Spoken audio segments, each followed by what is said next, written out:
Picture this. You finally hit $20,000 saved. You remember exactly how it felt. That first real cushion. That first taste of breathing room. You did everything right. You kept grinding, kept saving, kept investing. And now you're sitting somewhere between $30,000 and $45,000, waiting for that same magical shift to happen again. Except it hasn't. You're starting to wonder if maybe that first milestone was a fluke, if maybe the everything changes promise was just motivational nonsense, designed to get you through the hard part. Here's what nobody tells you.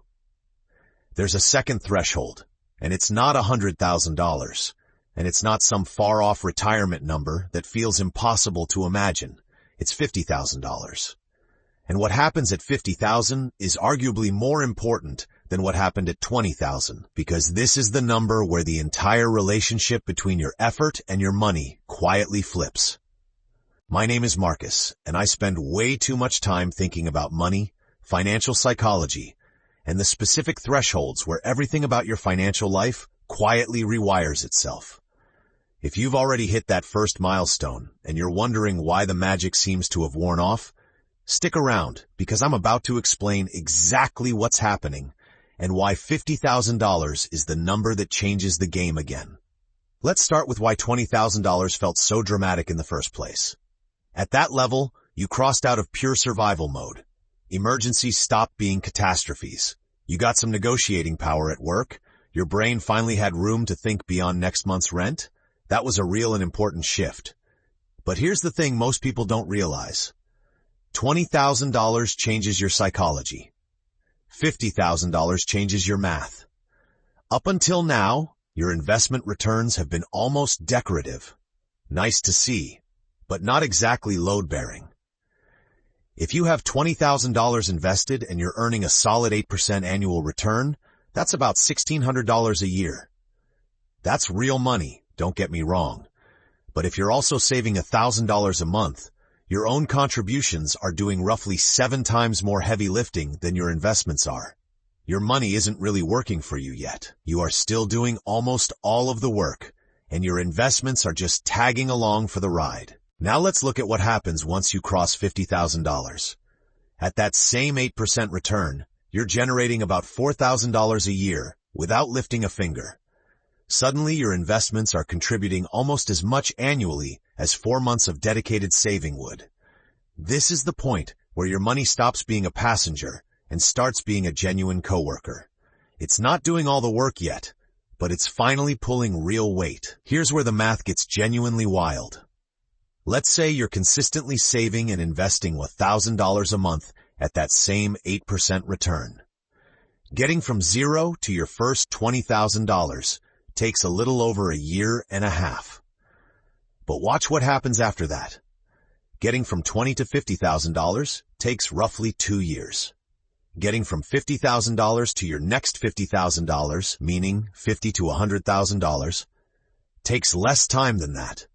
Even though you're saving the exact same amount every single month, taking the exact same level of risk, putting in the exact same effort.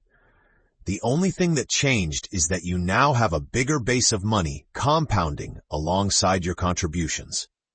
This is the part that trips people up because it feels like it shouldn't be true. How can the same monthly effort produce faster results just because there's more money sitting in the account already? But that's exactly how compound growth works. It's not linear, it's exponential, and exponential growth is deceptively slow at the start and deceptively fast once it gets going. The first $50,000 is you pushing the boulder up the hill. The next $50,000 is the hill finally starting to help you.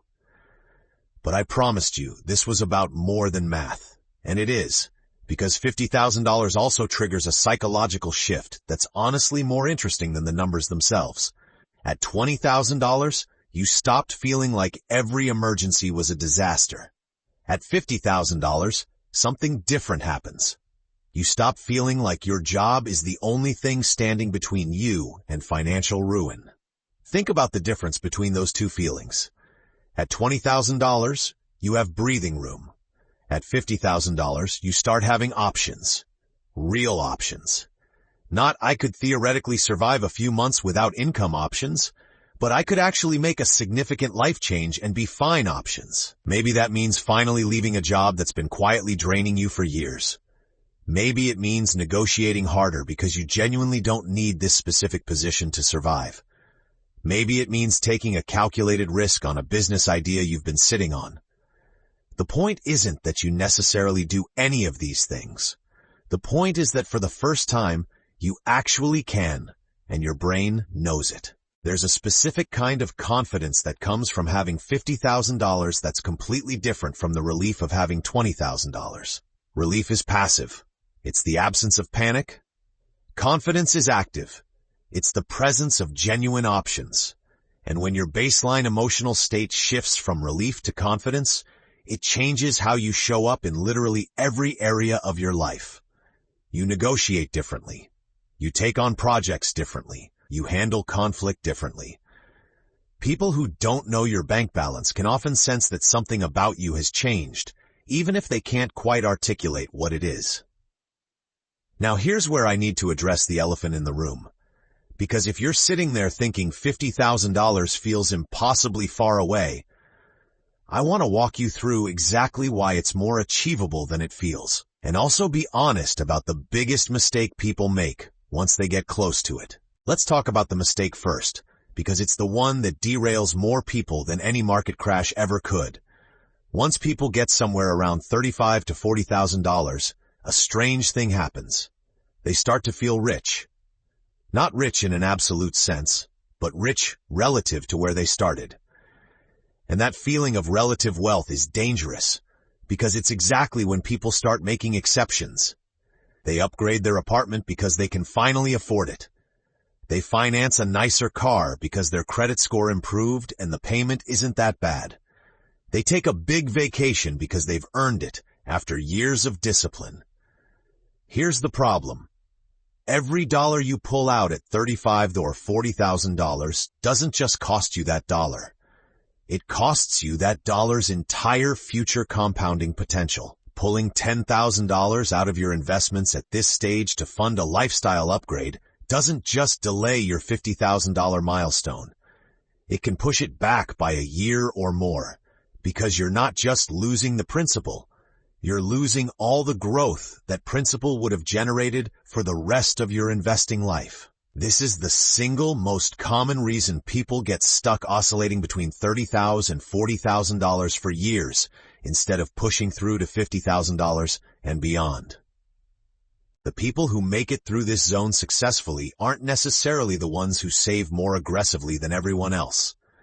They're the ones who understand that this specific window, right before the big compounding kicks in, is the worst possible time to slow down or cash out. It's like being 3/4 of the way up a mountain and deciding that's a good spot to set up camp permanently. Technically, you made real progress, but you're going to miss the view from the top, and more importantly, you're going to miss the easier descent that comes after the hardest climbing is behind you. So how do you actually get there without burning out? This is where I want to give you some real practical framing, because just save more is useless advice that ignores how humans actually behave. First, understand that the psychological difficulty of saving decreases as your balance grows, even though the dollar amounts get bigger. Saving your first $10,000 requires serious lifestyle sacrifice for most people. Saving your next $10,000, from $40,000 to $50,000, often requires less sacrifice, not more, because your income has usually grown, your habits have solidified, and a chunk of that growth is coming from your investments rather than purely from your own contributions. The finish line gets easier to reach precisely because you're not sprinting the whole way. Part of the distance is being covered for you. Second, resist the urge to constantly check your progress against some arbitrary timeline. I see people get discouraged because they expected to hit $50,000 in 3 years and it's taking 4. But the timeline isn't the point. The trajectory is the point. If your net worth is consistently moving in the right direction, the exact number of months it takes to hit a milestone matters far less than staying in the game long enough for compounding to start doing serious work. Third, and this is the one people resist the most, Stop optimizing your small purchases and start optimizing your big ones. By the time you're pushing toward $50,000, you've probably already mastered not blowing money on daily coffee or eating out too much. That's not where the real leverage is anymore. The real leverage at this stage is in your housing costs, your transportation costs, and your income growth.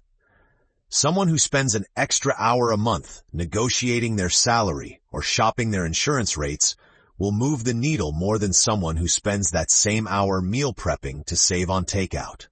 Both matter, but they don't matter equally, and at this stage of the game, your energy should go toward the decisions with the biggest financial gravity. Let's talk about what actually becomes possible once you're sitting comfortably at $50,000, because this is where things start to feel genuinely different from where you started.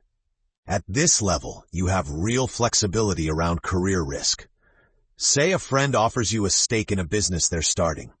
At $20,000, putting $5,000 into that opportunity feels terrifying because it's a quarter of everything you have. At $50,000, that same $5,000 investment is a much more manageable 10% of your net worth.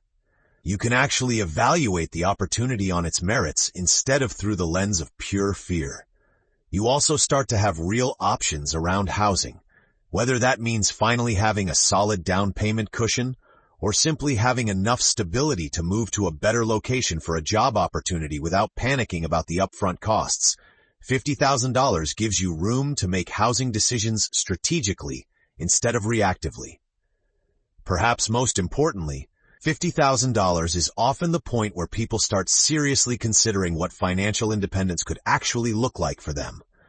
Not as some distant fantasy, but as an actual mathematical trajectory they can calculate.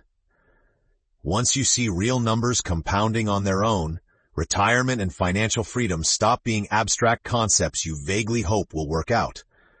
They become spreadsheets.